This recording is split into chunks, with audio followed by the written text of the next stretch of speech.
আসসালামু আলাইকুম রহমতুল্লাহ। সম্মানিত সুধী সবাই কেমন আছেন? আশা করি অনেক ভালো আছেন। আলহামদুলিল্লাহ, আপনাদের দোয়া ও ভালোবাসা আমিও অনেক ভালো আছি। এবারে ঝড় বৃষ্টি বাদলে বজ্রপাতে অনেকগুলো মেশিন নষ্ট হয়েছে। তো আমরা কিছু কিছু মেশিন সার্ভিসিং দিতে সক্ষম হয়েছি, আর কিছু কিছু মাইক্রো কন্ট্রোলার আইসি কেটে যাওয়ার কারণে কিন্তু সার্ভিস দেওয়া সম্ভব হয়নি। আর আরেকটা এই অপটিমাস এই মেশিনটা আবার কে বা কাহারা একটু সার্ভিসিং করার চেষ্টা করেছিল, তো এটা সেও সার্ভিসিং করতে পারেনি, আর এটা আমার কাছেও পরবর্তীতে আর সম্ভব হয়নি ওকে করার। তো এরকম প্রতিনিয়ত অনেক মেশিন আমাদের কাছে আসে, আমরা প্রত্যেকটাই কম বেশ সার্ভিসিং করে দেওয়ার চেষ্টা করি। তবে এই দুইটা মেশিনে এটার মাইক্রো কন্ট্রোলার আইসি যেটা মেইন আর কি সিপিইউ, এটা নষ্ট হয়ে গেছে। আর এটা ওই আরেকজন টেকনিশিয়ান কে বা কাহারা এটা চেষ্টা করেছিল, যার কারণে বোর্ডটার অবস্থা একেবারে বাজে। আর যদিও এটা সম্ভব হইতো, কিন্তু এমনভাবে এটা কাজ করেছে যেটা আর কাজ করা সম্ভব হচ্ছে না আর কি অপটিমাস। তো এই দুটো মেশিনেরই ওয়ারেন্টি আছে। যে ডিলারের কাছে নিয়ে গেছে, মানে আমার কাছে আসার আগে তার কাছে গল্পটা শুনেছি। তো এইগুলো মেশিন আর বর্তমান বাস্তব যেটা আর কি চিত্র, এখন ঈদের আগে আগে কুরিয়ারগুলো সব বন্ধ। তারপরে ইম্পোর্টারগুলো যারা সার্ভিস দিবে তাদেরও তারাও সার্ভিসিং যারা করে তারাও ছুটিতে চলে যাবে।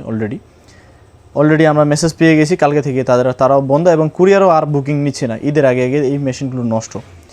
তো এখন ক্রেতা কী করবে, ডিলার কী করবে? ডিলার কোনো উপায় নেই, তারা মালগুলো পাঠাইতেও পারে না এবং তাদের কাছে রেখেও দিতে হচ্ছে, এবং কি আমাদের কাছেও এই দুটো সার্ভিস হয়নি, বা আরও অন্যান্য কাছে এগুলো সার্ভিসিং হবে না, যেহেতু সিপিইউগুলো নষ্ট হয়ে গেছে।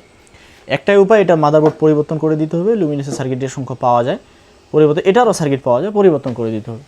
তো দেখেন, এই আইপিএসগুলো আমরা যে জায়গায় DSP pure sine wave IPS দিই, এগুলো যদি কোনো প্রকার বিজলি খায় তাহলে LM324 আইসিটাই কেটে যায়, আর অন্যান্য কোনো কিছু সমস্যা হয় না। সাথে আমরা আসলেই আমাদের কাছে আমরা সার্ভিস দিয়ে দিই। তো এই কাস্টমার দুজনকেই আমি দুইটা মেশিন সার্ভিস দিয়েছি, অথচ এই মেশিনগুলো কিন্তু আমার কাছে নেয়নি।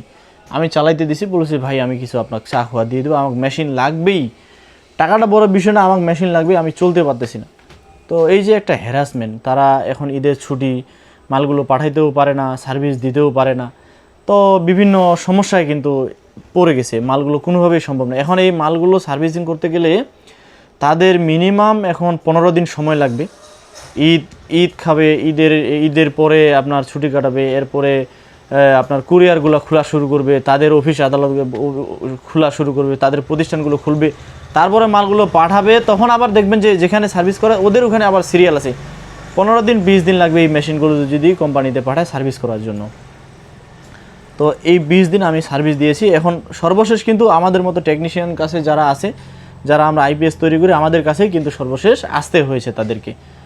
ওই জায়গায় আর কোনো সমস্যার সমাধান তারা পাননি। তো একটা দেখেন, আমরা যদি ডিএসপি পিওর সাইন ওয়েভ আইপিএসগুলো ভালোভাবে তৈরি করি, এই লুমিনাসের বিশেষ করে এই যে ইকো ওয়াট নিও 1050, এটা কোনোভাবেই আমাদের ডিএসপি পিওর সাইন ওয়েভের মতো আউটপুট দিতে পারবে না। আমাদের ডিএসপি পিওর সাইন ওয়েভ আইপিএসগুলো আপনারা ব্যবহার করবেন, আর একটা ইকো ওয়াট 1050 ব্যবহার করবেন। আমি টিকসইয়ের কথা বলতেছি না, বিশেষ করে বলতেছি যে এটার যে সুন্দর আউটপুটটা আপনি পাবেন, ইকো ওয়ার্ডের ক্ষমতা নাই আপনার এত সুন্দর আউটপুট দিবে।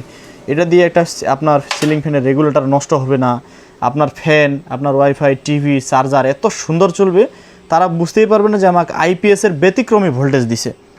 একবারে কারেন্টের মতোই সুন্দর একটা আউটপুট দিবে, এবং কি হচ্ছে সাইন ওয়েভ নিখুঁত একটা আউটপুট পাবেন। ফ্যান কোনো নয়েজ করবে না, এবং টিকসইও ভালো। আর হচ্ছে সার্ভিস আপনারা আসা মাত্রই আমরা সার্ভিস করে দিচ্ছি, এবং আমরা তো দোকান বাসাগুলো খোলা রাখতেছি, আমরা ঈদের আগের দিন পর্যন্ত খোলা রাখি এবং মানুষকে সার্ভিস দেই। এমনও দিন গেছে ঈদের পরের দিন আমরা আসে মানুষকে আইপিএস ঠিক করে দিছি। মহব্বত আছে মানুষের পরে একটা বিশ্বাস আছে, ভালোবাসা আছে। কাউকে আমরা ঈদ খেয়ে ঈদের দিন বিকালবেলাও আমরা আসে আইপিএস সার্ভিস করে দিই মানুষকে, যেন কাস্টমারটা খুশি থাকে আমাদের উপরে। তো হলো বিষয়। তো কুরিয়ার বন্ধ থাকলে হচ্ছে দূর দূরান্তে যারা নেন তাদেরকেও আমরা দিতে পারি না। তবে আমরা কুরিয়ারগুলো খোলার সাথে সাথে যারা দূরে থেকে নেন আমরা কিন্তু সার্ভিস করে দিই, আমাদের প্রতিষ্ঠান খোলা থাকে। কাছের মানুষগুলো যারা এলাকায় লোকালে থাকে তারা হয়তো বা আসে করে নিতে পারে, কিন্তু যারা দূরে থাকে কুরিয়ার খুললেই কুরিয়ার কিন্তু আপনার এই যারা সময় ছুটি কাটায় টেকনিশিয়ানগুলো বা যাদের শোরুম ডিলারগুলো তো সার্ভিস করতে পারে না। যা সার্ভিস দেয় এগুলো মাল ইম্পোর্টাররা। ইনভার্টারের কিন্তু আপনার এই ঈদের পরে অনেক দিন তারা সময় নেয় ও তাদের অফিসগুলো খুলতে। তো হলো বিষয়, আমরা কিন্তু দোকানগুলো খুলে রাখি, সারা বাংলাদেশের টেকনিশিয়ানগুলো কিন্তু দোকান খোলা রাখে, আমরা যখন তখন এগুলো সার্ভিস দিতে পারি, খুবই সহজে সার্ভিস হয়। আমি বাদ দিয়ে যেখানে খুশি সেখানে সার্ভিস করতে পারবেন। এর মাইক্রো কন্ট্রোলার আইসিটা আপনি ইজিলি খুলতে পারবেন, ইজিলি লাগাইতে পারবেন, ইজিলি পরিবর্তন করে একটা টিএলবি কার্ডে গেলে পরিবর্তন করতে পারবেন। কিন্তু এসএমডি বেজে যারা আইপিএস তৈরি করে এবং এসএমডি বেজের যারা এই মালগুলো, বিশেষ করে এই মালগুলো কীভাবে সার্ভিস করবেন? যদি একটা মাইক্রো কন্ট্রোলার আইসি কেটে যায় কীভাবে এগুলো কিন্তু সবাই সার্ভিস করতে পারে না। এগুলো মানে নির্দিষ্ট একটা প্রতিষ্ঠানের কাছে গিয়ে এইগুলো সার্ভিস নিতে হয়। তো আমার কথাগুলো যদি কারো খারাপ লেগে থাকে আমাকে ক্ষমা দৃষ্টিতে দেখবেন, আমি যেটা সত্যি সেটাই আপনাদেরকে বললাম, সেটাই তুলে ধরলাম।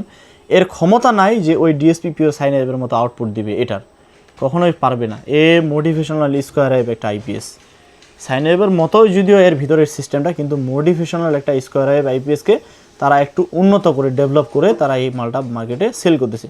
আমাদের অনেক কাস্টমার বলবে যে ভাই আমাদের আইপিএসগুলো তো ভালোই চলতেছে। জি, ভালো চলতেছে, কিন্তু আপনার ফ্যানটা দেখবেন কিছুটা হলেও নয়েজ করবে, যেটা ডিএসপি পিও সাইন ওয়েভে কখনোই করবে না। আর এই যে একটা সার্ভিসিংয়ের প্রথমে বিষয় আমি তুলে ধরলাম, আপনারা যদি ভিডিওটা সম্পূর্ণ শুনে থাকেন তাহলে দেখেন এই মেশিন দুইটা পড়ে আছে আমার এখানে। এরকম আরও কিছু মেশিন ছিল যেগুলো আমি ছাড়ে দিলাম, আবার কেউ সার্কিট আমাদের কাছে পরিবর্তন করে নিয়েছে। আমার দোকানে কিন্তু বর্তমানে কোনো সার্কিট নাই, আইপিএসও শেষ হয়ে গেছে, মাল আসতেছে, আমারও কিছু ট্রান্সফর্মার রেডি করে রাখছি, কিছু সার্কিট গাঁথা কাজ চলতেছে। তো আমাদের কিন্তু আইপিএস কন্টিনিউ আপনারা পাচ্ছেন, আমরা কিন্তু আইপিএস দিতে পারতেছি। ইনভার্টারের থেকে আইপিএস শেষ হয়ে গেলে তারা ইন্ডিয়া থেকে আনতে 22-20 দিন 25 দিন সময় লাগে, তখন কিন্তু দেখা গেলো যে আমাদের শেষ বেশ আমাদের কাছেই আসতে হয়, আমাদের আইপিএসগুলোই আপনাদের নিতে হয়। ডিএসপি পিও সাইনে 4 স্টেপ দিয়ে একটা আইপিএস যদি ভালোভাবে তৈরি করে দেই, এর চেয়ে একটু দামটা বেশি হবে, এত সুন্দর সার্ভিস পাবেন যেটা লুমিনাসের বাপের ক্ষমতা নাই আপনাকে ওই ডিএসপি পিওর সাইনের মতো এই ইকো ওয়ার্ডের বাপের ক্ষমতা নেই যে ওটার মতো আউটপুট দিবে। তো এই হলো বিষয়। যদি আমার কথায় কোনো ভুল ত্রুটি থাকে তাহলে ক্ষমা দৃষ্টিতে দেখবেন এবং কমেন্ট করে জানাবেন, আপনাদের মতামত জানাবেন। এই আইপিএসগুলো দুটোই যদি কাস্টমার বলে আমি সার্কিট পরিবর্তন করে দিব, আমার কাছে সার্কিট আছে। কাস্টমারগুলোকে আমাকে ফোন দিছিল, তারা আগামীকাল আসতে চাইছে, ভালো মন্দ আমার সাথে বুঝ পরামর্শ করবে। আর আমি সবচেয়ে বড় বিষয় হলো তাদেরকে 2টা মেশিন সার্ভিস দিয়ে দিয়েছি। আমি আমার নিজের 2টা মেশিন আমি সার্ভিসিং মানে মানুষকে সার্ভিস দেওয়ার জন্য কিছু মেশিন রেডি করে রাখি, পুরাতন যদি থাকে সেগুলো দিই, না হলে আমি ওই সার্ভিস দেওয়ার জন্য কিছু মেশিন আমি রেডি করে রাখি, এগুলো মানুষকে দিয়ে দিই, তারা চালায়।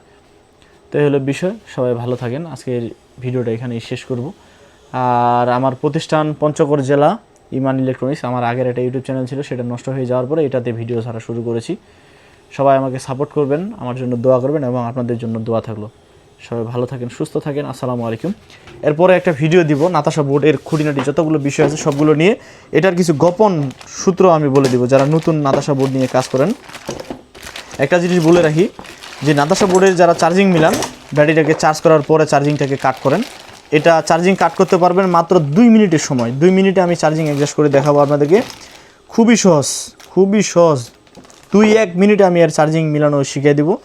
আর এটাকে যে চার্জিং মিলাই, এটা মনে কে রাখে, কোন আইসিটা মনে রাখে যে আমাকে 13.8-এ কাট করে দিয়েছে, আমি এখন 13.8-এ ব্যাটারিটা চার্জ হলে আমি বুঝতে পারবো আমার চার্জটা বন্ধ করতে হবে, এটা কে মনে রাখে? এটা তো মাইক্রো কন্ট্রোলার আইসি নেই। তাহলে বলেন, এগুলো অনেকগুলো সূত্র আছে, কোনটা আইসির কী কাজ, কোনটা ভিআরে কী কাজ, কোনটা কী করলে কী হবে, সবগুলো আমি খুঁটিনাটি বিষয় এর পরের ভিডিওতে তুলে ধরবো। সবাই ভালো থাকেন, সুস্থ থাকেন, বিদায় নিচ্ছি। দেখা হবে নতুন কোনো ভিডিওতে, সেই পর্যন্ত ভালো থাকবেন। আসসালামু আলাইকুম।